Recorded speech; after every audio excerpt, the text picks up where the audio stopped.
Hi friends, welcome back. L P U P എക്സാമിന് പ്രതീക്ഷിക്കാവുന്ന current affairs ആണ് നമ്മൾ ചെയ്തുകൊണ്ടിരിക്കുന്നത്. ഇന്ന് വീഡിയോ സെക്കൻഡ് പാർട്ടാണ്.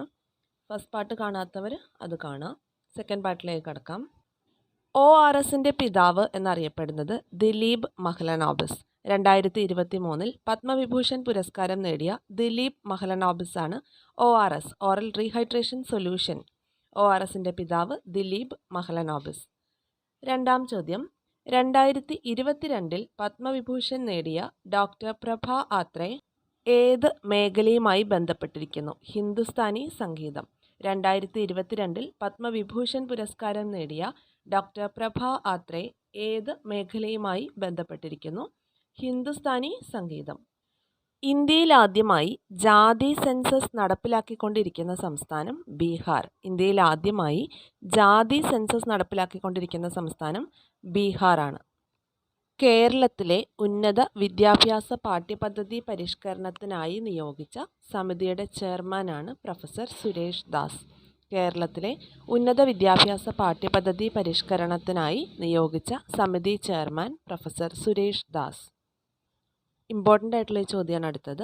സ്വാഭാവിക വനം വീണ്ടെടുക്കൽ ലക്ഷ്യമിട്ട് മഹാത്മാഗാന്ധി തൊഴിലുറപ്പ് പദ്ധതിയിൽ ഉൾപ്പെടുത്തി നൂൽപ്പുഴ പഞ്ചായത്തിൽ ആരംഭിച്ച പദ്ധതി ഏത്? വനികരൻ എന്നാണ് പദ്ധതിയുടെ പേര്. വനികരൻ. സ്വാഭാവിക വനം വീണ്ടെടുക്കൽ ലക്ഷ്യമിട്ട് മഹാത്മാഗാന്ധി തൊഴിലുറപ്പ് പദ്ധതിയിൽ ഉൾപ്പെടുത്തി നൂൽപ്പുഴ പഞ്ചായത്തിൽ ആരംഭിച്ച പദ്ധതിയാണ് വനികരൻ. നൂൽപ്പുഴ വയനാട് ഡിസ്ട്രിക്റ്റിലാണ് കേട്ടോ. ഇനി ഇന്ത്യയിലെ ആദ്യത്തെ കടലാസ് രഹിത കോടതി അല്ലെങ്കിൽ ഇന്ത്യയിലെ സമ്പൂർണ്ണ കടലാസ് രഹിത കോടതി ഏതാണെന്ന് ചോദിച്ചാൽ കേരള ഹൈക്കോടതിയാണ്. ഇന്ത്യയിലെ ആദ്യത്തെ കടലാസ് രഹിത കോടതി കേരള ഹൈക്കോടതി. കേരള ഹൈക്കോടതി ചീഫ് ജസ്റ്റിസ് ആരാണ്? നിലവിൽ കേരള ഹൈക്കോടതി chief justice Ashish Jitendra Desai. Ashish Jitendra Desai. July 2023 മുതലാണ് ആശിഷ് ജിതേന്ദ്ര ദേശായി കേരള ഹൈക്കോടതി ചീഫ് ജസ്റ്റിസ് ആവുന്നത്.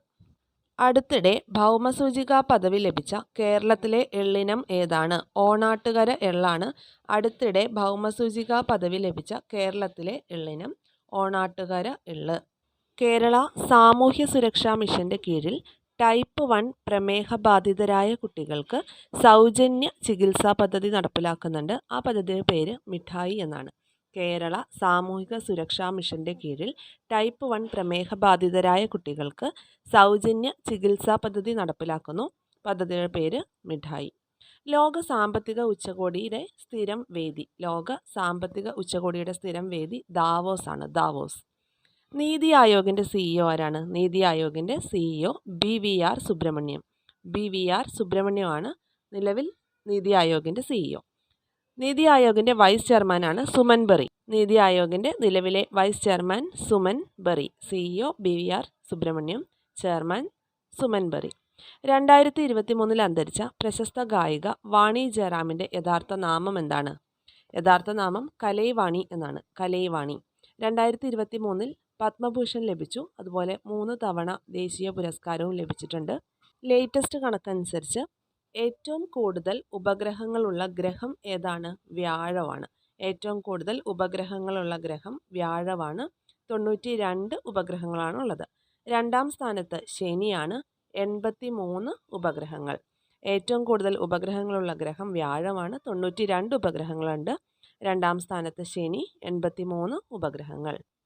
ഹൈഡ്രജൻ ഫ്യൂവൽ വികസിപ്പിക്കാൻ ഹൈഡ്രജൻ ഇന്ധന ഹബ്ബ് കേരളത്തിൽ എവിടെയാണ് നിലവിൽ വരുന്നത്? കൊച്ചിയിലും തിരുവനന്തപുരത്തുമാണ്. ഹൈഡ്രജൻ ഫ്യൂവൽ വികസിപ്പിക്കുവാൻ ഹൈഡ്രജൻ ഇന്ധന ഹബ്ബ് കേരളത്തിൽ എവിടെയാണ് നിലവിൽ വരുന്നത്? കൊച്ചിയിലും തിരുവനന്തപുരത്തും. അടുത്ത ചോദ്യം, ഇന്ത്യ തദ്ദേശീയമായി വികസിപ്പിച്ച ആദ്യ യുദ്ധവിമാനവാഹിനി കപ്പൽ? INS വിക്രാന്ത്. ഇന്ത്യ തദ്ദേശീയമായി വികസിപ്പിച്ച ആദ്യ യുദ്ധവിമാന വാഹിനി കപ്പലാണ് INS വിക്രാന്ത്. ടാവി എന്താണ്? ടാവി ഹൃദയം തുറക്കാതെ രക്തക്കുഴലുകളിൽ കൂടി കടത്തിവിടുന്ന ട്യൂബിലൂടെ ഹൃദയവാൽവ് മാറ്റുന്ന നൂതന ശസ്ത്രക്രിയയാണ് ടാവി.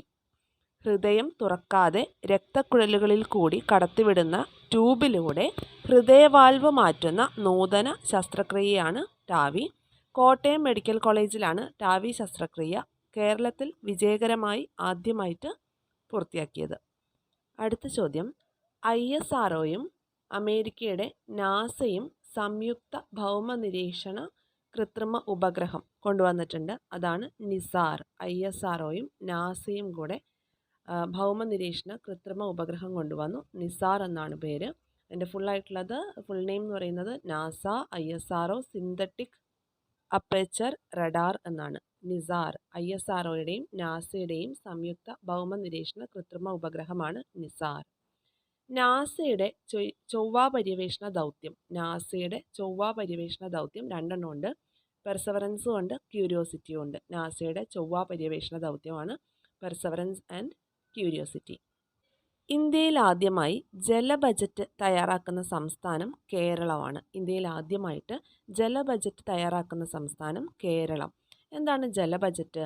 ഒരു പ്രദേശത്തെ ജലത്തിൻ്റെ ലഭ്യത, വിനിയോഗം എന്നിവയൊക്കെ അടിസ്ഥാനമാക്കി തയ്യാറാക്കുന്ന രേഖയാണ് ജല ബജറ്റ്. ഇന്ത്യയിൽ ആദ്യമായിട്ട് ജല ബജറ്റ് തയ്യാറാക്കുന്ന സംസ്ഥാനം കേരളമാണ്. സുന്നി ജലവൈദ്യുത പദ്ധതി നിലവിൽ വരുന്ന സംസ്ഥാനം ഏത്? സുന്നി ജലവൈദ്യുത പദ്ധതി നിലവിൽ വരുന്ന സംസ്ഥാനം ഹിമാചൽ പ്രദേശാണ്. സത്ലജ് നദിയിലാണ് ഈ ജലവൈദ്യുത പദ്ധതി നിലവിൽ വരുന്നത്. അതിൻ്റെ സ്ഥാപിത ശേഷി 382 മെഗാവാട്ടാണ്. ഹിമാചൽ പ്രദേശിലാണ് സുന്നി ജലവൈദ്യുത പദ്ധതി നിലവിൽ വരുന്നത്. സത്ലജ് നദിയിലാണ് 382 മെഗാവാട്ടാണ് അതിൻ്റെ സ്ഥാപിത ശേഷി. റീസെൻ്റായിട്ട് ദിനോസറുകളുടെ ഫോസിലുകളും മുട്ടകളും കണ്ടെത്തിയ സംസ്ഥാനമാണ് മധ്യപ്രദേശ്. മധ്യപ്രദേശിലെ നർമ്മദ താഴ്വരയിൽ നിന്നാണ് ദിനോസറുകളുടെ ഫോസിലുകളും മുട്ടകളും കണ്ടെത്തിയിട്ടുള്ളത്. ടൈറ്റനോസറിക് വിഭാഗത്തിൽപ്പെട്ട ദിനോസറുകളുടെ ഫോസിലുകളും മുട്ടകളുമാണ് കണ്ടെത്തിയിട്ടുള്ളത്. മധ്യപ്രദേശ് സംസ്ഥാനത്ത് നർമ്മദ താഴ്വരയിൽ നിന്നാണ് ഈ ഫോസിലുകളും മുട്ടയും കണ്ടെത്തിയിട്ടുള്ളത്. ലോകത്തിലെ ഏറ്റവും വലിയ ഹോക്കി സ്റ്റേഡിയമാണ് ബിർസാ മുണ്ട സ്റ്റേഡിയം ഒഡീഷയിലാണ്. ലോകത്തിലെ ഏറ്റവും വലിയ ഹോക്കി സ്റ്റേഡിയം ബിർസാ മുണ്ട സ്റ്റേഡിയം, ഒഡീഷ. ഇന്നത്തെ വീഡിയോയിൽ ഇത്രയും ക്വസ്റ്റ്യൻസാണ് ഉൾപ്പെടുത്തിയിട്ടുള്ളത്. എല്ലാവരും നോട്ട് എഴുതി ഈ വീഡിയോസിലുള്ള ക്വസ്റ്റ്യൻസ് എല്ലാം പഠിക്കുക. ഇമ്പോർട്ടൻ്റ് ആയിട്ടുള്ള ക്വസ്റ്റ്യൻസ് മാത്രമാണ് നമ്മളുടെ വീഡിയോസിൽ ഇൻക്ലൂഡ് ആക്കുന്നത്. ഓരോ ക്വസ്റ്റ്യനും കേൾക്കുമ്പോൾ നിങ്ങൾക്കത് ഏത് ടോപ്പിക്കുമായിട്ട് ലിങ്ക് ചെയ്യാൻ പറ്റുമെന്ന് നോക്കുക. അങ്ങനെ ടോപ്പിക്കായിട്ട് കണക്ഷനുള്ള പോയിൻറ്റ്സ് മാത്രമാണ് നമ്മൾ ഡിസ്കസ് ചെയ്യുന്നത്. ഓക്കെ, നെക്സ്റ്റ് ഒരു വീഡിയോ ആയിട്ട് വീണ്ടും കാണാം. താങ്ക്